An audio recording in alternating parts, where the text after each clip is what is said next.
Today we're going to look at how to change the header image on your website, and also how to customize it to fit perfectly on all devices.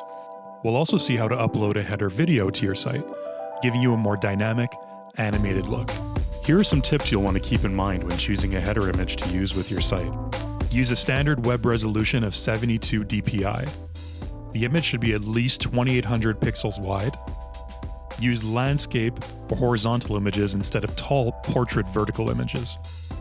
Use images where the focus is in the center of the photo. Avoid using images that have important visual elements or text close to the outside edges, as they may get cropped on certain screen sizes. To get started, you'll want to click on your Edit Content tab here. On this screen, you'll see a live preview of your site, displaying the current header image you have applied. You can switch to previewing a different page by clicking on the Pages button here on the left, then clicking on the name of the page you'd like to edit. So if you want to change or edit the header image on a specific page, make sure you select it here first. Now click on the Edit Header button here to reveal all your customization options. Display options is where you can choose whether or not you'd like to use a photo or a video as your header. Let's take a look at the image customization options first. Here under Preview is where you can switch between viewing desktop and mobile versions of your site. This is useful to see how your image displays on mobile, so you can make any adjustments needed to get it displaying the way you'd like on all devices. The desktop header height slider lets you adjust the height of the space your image displays in. Increasing or decreasing this will crop the image accordingly, so depending on the height and width ratio of your photo, you might want to tweak this setting to accommodate it. You'll have two different options to choose from here under Image Fill. Fill Header Area is the default setting to be used if you have a landscape image matching the dimensions we covered before. The photo will fill the image space on the page, just right. If using a portrait style image, for example, you may want to switch over to Fit Header Area instead.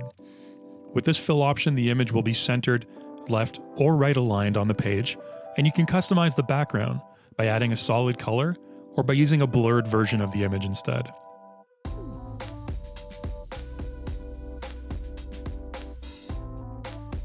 Use the vignette option to add a blur to one or either side of the photo.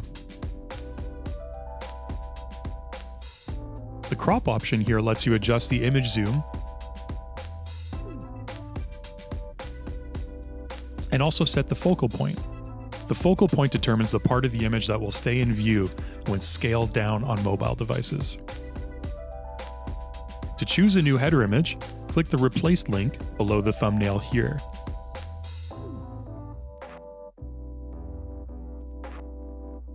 You can add up to 5 photos, which will display in a slideshow. Click here to add additional photos. When uploading a video to use as your header graphic, the file must be 30 megabytes or under, and in MP4, MOV, or AVI format. The video should be landscape with a size of 1920 by 1080 pixels to maximize HD quality. Now that we have the header image selected, let's switch over to the Edit Theme tab to see what customization options we have there. If you're using a theme that displays header images on all pages, you'll have a separate slider just below it for your interior pages. An interior page is every page of your website aside from the home page. This allows you to reduce or increase the height of the image on your interior pages only. So for example, if you want a larger header image on your home page but a smaller one on the interior pages, this is where you would set that. Now let's click the switch over to mobile view to see how our image looks on a phone. Check the box for Custom Mobile Header Height, revealing the mobile header height slider here. If you're using a landscape image that is getting cropped on mobile, reducing the mobile header height here will fix that problem and allow for most of the image to display. A taller mobile header height works well for portrait orientation images. We hope you're enjoying your band website, powered by Bandzoogle.